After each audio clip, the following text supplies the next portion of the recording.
Integrando Manejos, el podcast que viaja por toda la Argentina uniendo las voces de productores y especialistas en el manejo de plagas. Las preguntas que el productor quiere hacer, respondidas por expertos. Nos acompañan Agrofina, Atanor, Bayer, Corteva, FMC, Rizobacter, Syngenta y UPL.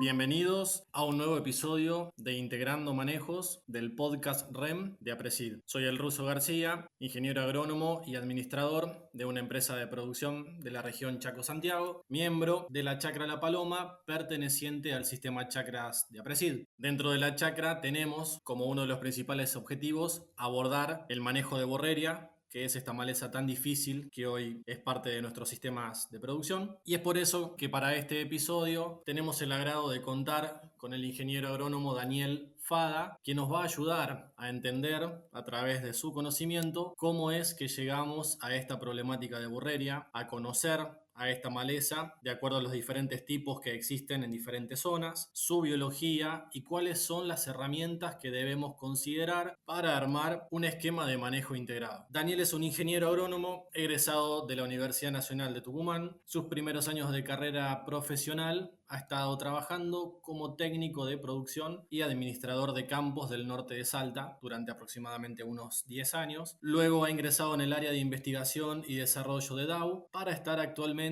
en el área de agronomía de Corteva. También es referente en el NEA y en el NOA para la problemática abordada, así que le damos la bienvenida y agradecemos por sumarse a los podcasts de REM. Bienvenido, Daniel. Bueno, muchísimas gracias, Russo. Muchas gracias a la REM de Apresid por invitarme a tratar un tema tan relevante como es esta problemática de esta maleza tan dura.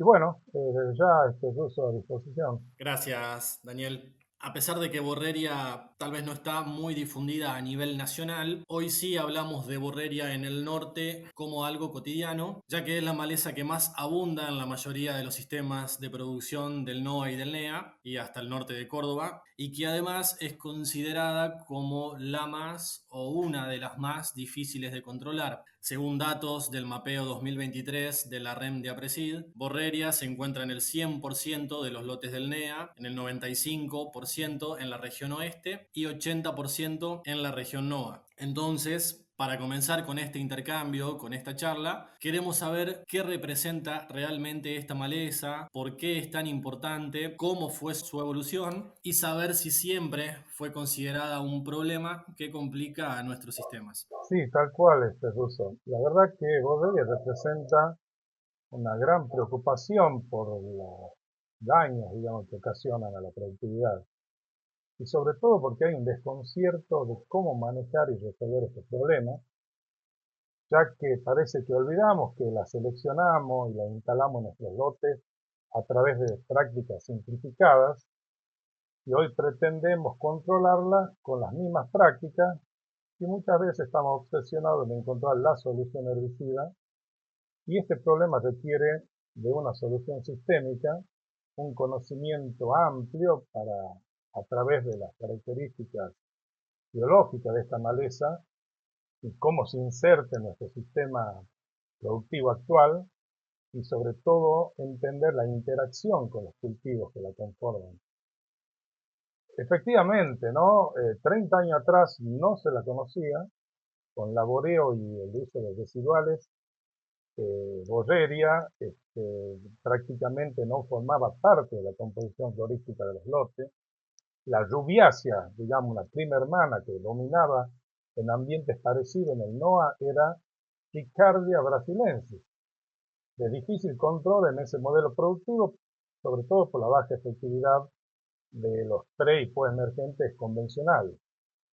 Pero a partir de la siembra directa y la adopción plena de la soja resistente al glifosato, la alta susceptibilidad al glifosato dio lugar a que desaparezca prácticamente Ricciardia del mapa, y esto fue ocupado por otras malezas tolerantes, en donde borreria, esta otra rubiácea, que crece en ambientes parecidos, pasó a dominar fundamentalmente por ser de alta tolerancia al glifosato, bien adaptada a la no remoción del suelo, pero también digamos que colaboró para su instalación y dispersión la ausencia de herbicidas residuales promovida justamente por esta tecnología de soja resistente al glifosato, donde prácticamente el único herbicida en uso era ese, ¿no? Clarísimo, Daniel. Muy bueno, muchas gracias. Siempre para abordar el manejo integrado de esta maleza necesitamos partir de este diagnóstico que vos nos estabas contando recién un poco acerca de su evolución. Y ahora lo que me gustaría preguntarte es qué características tiene que la hace tan difícil. O saber primero qué especies hay, qué características tiene, en qué zonas las encontramos, qué nos da tanto miedo enfrentarlas. Sí, sí, realmente. En fin, sí, hay varias especies, ¿no? Es necesario identificarlas, sobre todo por sus diferentes características, dinámica poblacional y la susceptibilidad hacia ciertos desecantes de dos de ellas, que ya las paso a nombrar porque en el NOA se presentan sobre todo Borreria espinosa y Erythioide, siendo espinosa la de mayor difusión. En el NEA, prácticamente la de mayor abundancia es espinosa. Y verticillata es la especie presente en Córdoba, la cual prácticamente en esta ocasión vamos a hablar, digamos, nos vamos a referir solamente a los ambientes del NOA y NEA, que es donde mayormente yo tengo toda mi experiencia y mi responsabilidad directa. Pero es necesario conocer que se tratan de especies diferentes, porque muchas veces el productor o asesor extrapola información que consigue de otra geografía, pensando que es la misma especie más allá de presentarse en ambientes diferentes, aún información que viene de Brasil, por ejemplo, ¿no? Algo en común para todas es que son de baja sensibilidad a los herbicidas postemergentes. Y por supuesto que el miedo radica fundamentalmente en que algunas de estas características biológicas que se adaptan perfectamente, dijimos a nuestro modelo productivo y son clave de su éxito ecológico, configuran, entre otras cosas, y estos estudios recientes de Aguilar y Cabrera para Tucumán, dan cuenta, por ejemplo, que presentan un muy bajo, un muy bajo nivel de dormición. O sea, las semillas maduras presentan o pueden germinar un 70% del 100% que se derrame de la planta madre inmediatamente bajo condiciones favorables. Y el 30% de las semillas dormidas, por ejemplo, rompen dormición a los 6 meses post maduración, también independientemente de las condiciones. Por otro lado, las plantas que se originan de rebrotes de estas estructuras sexuales subterráneas, de reservas, que se las llaman silopodium, presentan un alto vigor y crecimiento. Y estos rebrotes además se producen durante todo el año y lo importante es que estas plantas que se originan de rebrotes son mucho más invasivas y competitivas frente a las que se originan de semillas. O sea, la biomasa, tanto aérea como subterránea, que generan estas plantas, los rebrotes son significativamente mayor a las generadas por semillas, y desde ya que son aspectos muy importantes a tener en cuenta. Por otro lado, fundamentalmente lo que es Borreria espinosa, los rebrotes se producen durante todo el barbecho largo, en otoño, invierno y la primavera, y los flujos de emergencia, contando las semillas, son constantes a lo largo del año. La verdad que son características muy importantes que hacen que una vez que se instalen en el lote y se perennizan, sean muy difíciles de erradicar y de manejarla, asociado a lo que dijimos de esta baja susceptibilidad que presentan hacia los herbicidas postemergentes. Bien, Daniel, muy claro, la verdad. ¿Y qué nos podés agregar entonces para abordar este problema, sabiendo que Borreria tiene una muy baja sensibilidad general a los herbicidas? Entonces nos preguntamos cómo encarar el problema, cómo producir en lotes que realmente empiezan a complicarse o cómo producir justamente en lotes que ya tienen infestaciones realmente severas. Claro, claro, claro, así es eso. Lo que pasa que, bueno, yo mencioné en un comienzo que esto existe soluciones sistémicas, conocimiento de la biología y sobre todo la interacción en el cultivo. Uno se pregunta cuán competitiva es o cuán buen competidora es versus los cultivos y sobre la soja en particular. Y bueno, siempre la respuesta está en depende lógicamente del manejo de nuestro cultivo. Por un lado, sabemos que las semillas no germinan en ausencia de luz, ¿no? Independientemente de las condiciones de humedad y temperatura. Y que si bien los rebrotes y los podios se producen todo el año, estos son susceptibles a las heladas y también al sombreado con opio de un cultivo. O sea, entonces es fundamental saber que debemos lograr cobertura, debemos, por lo menos en la medida que sea posible y el balance hídrico lo permita, este, instalar un cultivo de invierno.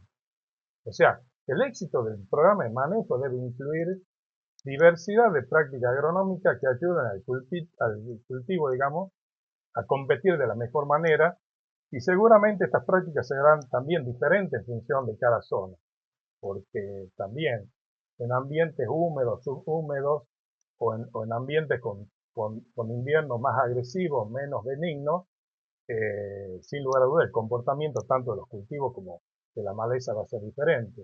Eso es muy importante, ¿no? Que sepamos que muchas veces los programas de manejo no necesariamente tienen que ser ni parecidos para el mismo ambiente ni para todos los años. Eh, y está claro de que al presentar baja sensibilidad a los herbicidas, el control químico pasa a ser un aliado y un complemento de un buen manejo cultural, ¿no? O sea, el objetivo es sobre todo maximizar la capacidad de control a través de un buen manejo de los cultivos del sistema y de sus coberturas. Y así vamos a lograr un control más efectivo y más seguro de los herbicidas. Cuando yo hago mención a los herbicidas a los cultivos del sistema, me refiero sin lugar a duda tanto a los cultivos estivales como a los cultivos invernales, ya sean estos de venta o de servicio, ¿no? Este, porque está claro que en ausencia de cultivos, los controles químicos son poco efectivos y es por eso que en los barbechos largos se debe analizar las intervenciones químicas eh, con el objetivo de llegar de la mejor manera cerca de la siembra del cultivo estival, digamos, donde ahí pondremos más énfasis para maximizar la efectividad de control, pero tratar también de no cargar químicamente el sistema, o sea, usar aplicaciones selectivas, este, poder analizar prácticamente el momento oportuno y la forma de controlar, pero está, sin lugar a duda, es todo un tema, porque, bueno, no siempre se presentan las posibilidades, digamos, de estos cultivos que nos suman muchísimo para el manejo. Buenísimo. Me queda clarísimo, Daniel, con todo lo que nos contás, es que tenemos que tener muy en claro cómo es nuestro ambiente, cómo es la biología de la maleza en cada situación y que tenemos que integrar prácticas culturales con ese complemento del control químico. Pero lo que nos pasa es que ese control químico muchas veces es tan errático que nos cuesta definir ese programa de manejo. Por lo tanto, quería pedirte que me agregues algo más para tener en cuenta en la elección de productos químicos para complementar ese buen manejo. ¿Qué más tenemos que tener en cuenta en cuanto a la elección de fitosanitarios para complementar ese buen manejo que nos estabas comentando? Sí, sí, tal cual lo menciona Russo, el desconcierto del productor que yo hablé a través de los años bueno, justamente, ¿no? Por esos controles erráticos, de todas las experiencias a campo con diferentes moléculas. Sí, la verdad que para analizar bien y en la elección de los herbicidas debemos no solamente ver su eficacia biológica, digamos, hacia la maleza en particular, sino también la selectividad, ya que, como habíamos mencionado, se deben preservar al máximo la habilidad competitiva del cultivo hacia la maleza y de esa manera también preservar el potencial productivo, ¿no? En estas malezas duras no es fácil lograr controles efectivos en el tiempo sin ocasionar daños directos o en el cultivo de la rotación. Y lamentablemente, y es entendible, muchas veces el productor pasa de esa preocupación lógica a una desesperación y es aquí donde el productor empieza a utilizar muchas veces herbicidas que no tienen registros o herbicidas que tienen registros que son de selectividad restringida, muy dependiente del ambiente y muchas veces asumen riesgos que a mi criterio son innecesarios, ¿no? Es entendible, dado el real perjuicio que esta maleza ocasiona, pero el productor entonces muchas veces se focaliza solo en el daño parcial que visualmente se manifiesta en la maleza y se olvida, bueno, del daño potencial que le puede ocasionar el cultivo, ¿no? Ahí doy como ejemplo las imidazolinonas de persistencia larga como imazapyr y mazapic, que son de selectividad restringida en el barbecho de soja y lógicamente hay productos registrados para el barbecho, pero donde hay que hacer uso de la etiqueta y ser cuidadoso porque no es para todos los ambientes. Gran parte de los ambientes en donde se presenta borreria no se presentan las características y la distribución de lluvia necesaria para que sean utilizados algunos de estos productos.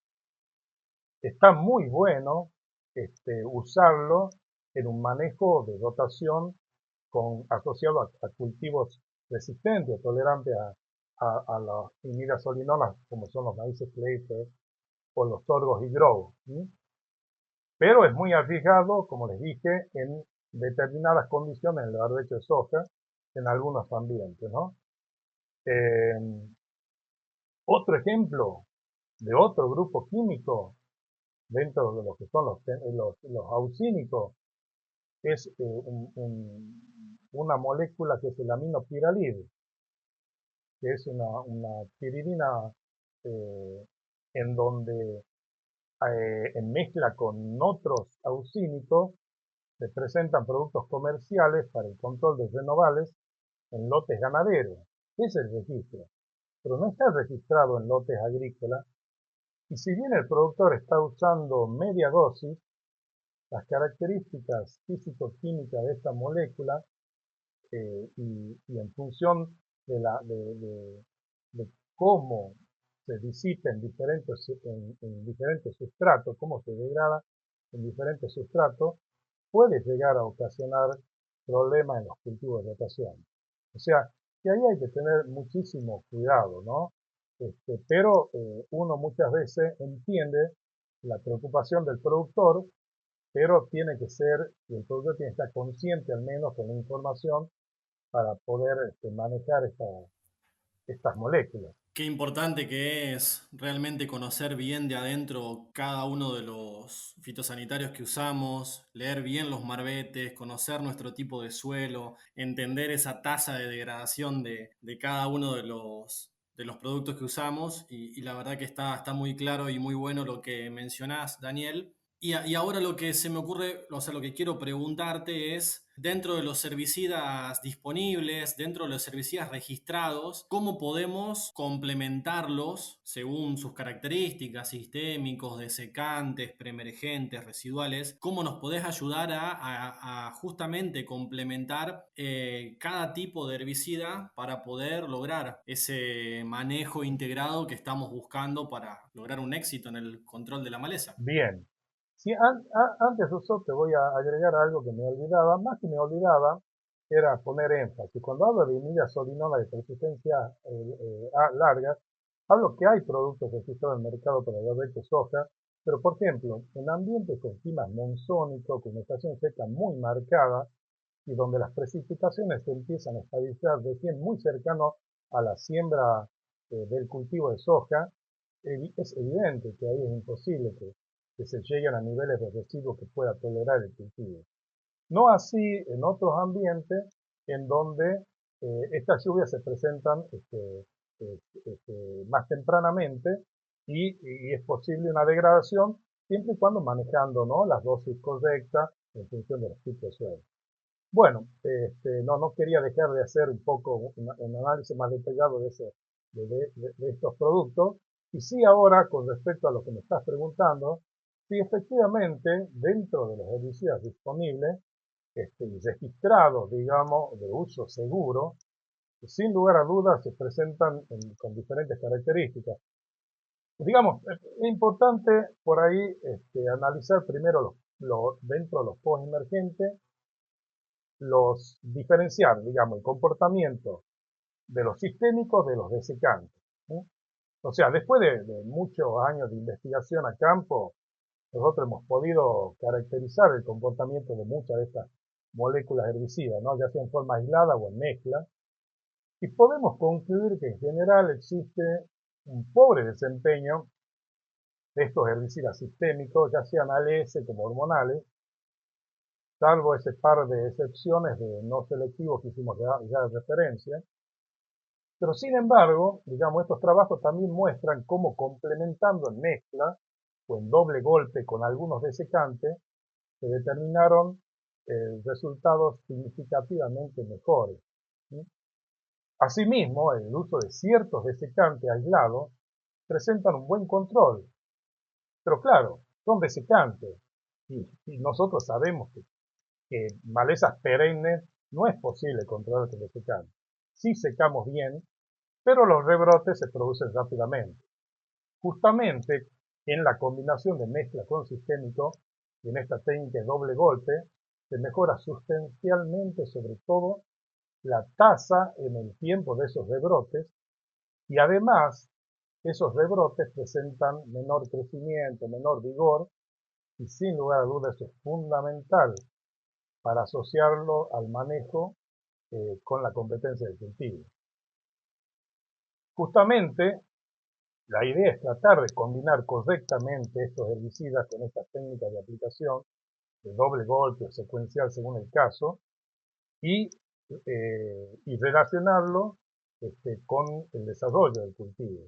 O sea, la interacción con el cultivo es fundamental. Por otro lado, también, ¿no? Es importante saber, porque muchas veces nos olvidamos, que dentro de herbicidas residuales tenemos varios que son altamente efectivos y que deben ser incorporados siempre en estos programas de manejo. Recordamos, justamente, y yo creo que sí lo mencioné, que la ausencia de los residuales fue un factor determinante también en la instalación y propagación de esta maleza. Daniel, y nombraste la posibilidad de mezclar herbicidas, de buscar cierta sinergia en la sistemia, doble golpe. Es muy complejo llevar eso adelante en el campo, pero hay que hacerlo. Pero también me vino la pregunta de que si existe hoy en el mercado alguna molécula nueva que nos empiece a ayudar en este control, porque pasa que es tan difícil que a veces estamos esperando alguna molécula nueva y no sabemos si realmente va a salir o no, y si tenés algo para comentarnos al respecto. Mira, en realidad sí hay algunas moléculas este, que son de registros eh, de muy poco, digamos, son de lanzamientos comerciales de este año, en donde para soja estoy hablando especialmente y también para otros cultivos, en donde, bueno, todavía hay que caracterizarlas mejor y ver qué es lo que pueden aportar en esta maleza concretamente. Después hay otras moléculas que no tienen registro aquí en el país y bueno, y nosotros también estamos trabajando en ensayos tanto de manejo como para nuevos registros. Lo cierto es que sin lugar a duda tenemos que estar muy atentos en todo lo que pueda salir novedoso para que sea un aporte más, ¿no? Como dijimos, hoy con los herbicidas sistémicos y de contacto podemos hacer combinaciones que nos permitan de alguna manera, siempre y cuando podamos utilizar la interacción del cultivo, sacar provecho de un buen manejo cultural, pero bueno, lamentablemente no siempre se presentan las mejores condiciones de manejo y ese esquema de doble golpe con siembra inmediata de un cultivo competitivo. Además, en ese doble golpe los intervalos o las ventanas de aplicación del primero al segundo golpe también tienen su tiempo de efectividad y hay que respetarlas. Y bueno, y muchas veces estamos condicionados por las condiciones climáticas y bueno, es una realidad, ¿no? Que se presenta. Bien, la verdad que es un placer escucharte, Daniel, es espectacular. Te agradezco y tengo una última pregunta, que es la más difícil de todas, que ya lo estuviste comentando a lo largo de toda esta charla, pero bueno, es cómo nos preparamos. Se nos viene un escenario difícil con una primavera en la cual dentro de los sistemas de producción contamos con bajos niveles de cobertura, tenemos bajos kilos de rastrojo, le decimos, tanto de rastrojo de los cultivos de verano. No hemos podido lograr cultivos de servicio, entonces creemos que es una situación favorable para la maleza por la llegada de luz, por el aumento de la temperatura de la tierra. Entonces, como para cerrar, si querés dejarnos algún comentario más en cuanto a qué más mencionar o cómo prepararnos para este escenario difícil que se nos viene. Yo les comentaba por ahí con el clima monzónico y una estación seca muy marcada en el NOA y no tan así en el MEA, y a medida que nos vamos inclusive a la zona de bandera también se presentan características muy diferenciales. Está claro que el comportamiento también de las malezas y de los cultivos en esos ambientes es totalmente diferente. Y es por eso que en ambientes, como yo había señalado, en ambientes óptimos, húmedos y en años húmedos, el manejo cultural es más factible, es posible incorporar cultivos invernales, ya sea de renta o servicio, pero que permiten llegar a mejores condiciones en el cultivo, al cultivo estival, ¿no? Que es el principal sustento económico del productor. Bajo estrés hídrico, está claro que esta maleza saca grandes ventajas al cultivo, ¿no? Especialmente en estas primeras etapas tecnológicas, ya que la posibilidad que tiene los xilopodios de explorar humedad a profundidad está claro que es una ventaja comparativa frente a la soja, que ni siquiera la podemos instalarla de la mejor manera. Y bueno, que muchas veces no necesariamente el año tiene que ser seco, sino que esa sequía estacional cercana a las siembras se produzcan. Y bueno, ahí está, bajo este escenario se producen las mayores pérdidas productivas, sin lugar a dudas, si las cosas no se manejan bien, incluso hasta el abandono del lote, ¿no? Justamente este año, en determinadas áreas, como vos dices, se vienen de prácticamente de rastrojos de suelos pelados y, y por suerte este año al menos tuvimos heladas que de alguna manera tuvieron una incidencia sobre esos rebrotes y, y, se, y, se, y hubo un retraso en, la, en estos rebrotes, ¿no? Pero sin lugar a duda, ahora con las temperaturas sin cobertura o con una pobre cobertura, es probable que tengamos que realizar intervenciones muy, digamos, donde tengamos que tratar de llegar de la mejor manera al cultivo estival y como yo le decía, eh, trabajando en condiciones también que son difíciles, ¿no? Es todo un tema, ¿no? Y yo ahí sí es importante, bajo estas últimas condiciones y estos escenarios, digamos, que son los escenarios más significativamente donde no podemos desarrollar un buen manejo cultural, hacer uso también del aporte de estas nuevas hojas de reciente lanzamiento al mercado, me refiero a las hojas tolerantes al glufosinato, al glifosato y al 2,4-D, que permiten un control realmente bastante efectivo y sobre todo la aplicación simple del glufosinato o en mezcla doble o triple con el 2,4-D o glifosato en la medida que se pueda y sea necesario, son altamente efectivas bajo estas condiciones de interacción con el cultivo. O sea, son mucho más efectivas estas interacciones estas aplicaciones dentro del cultivo que en el barbecho.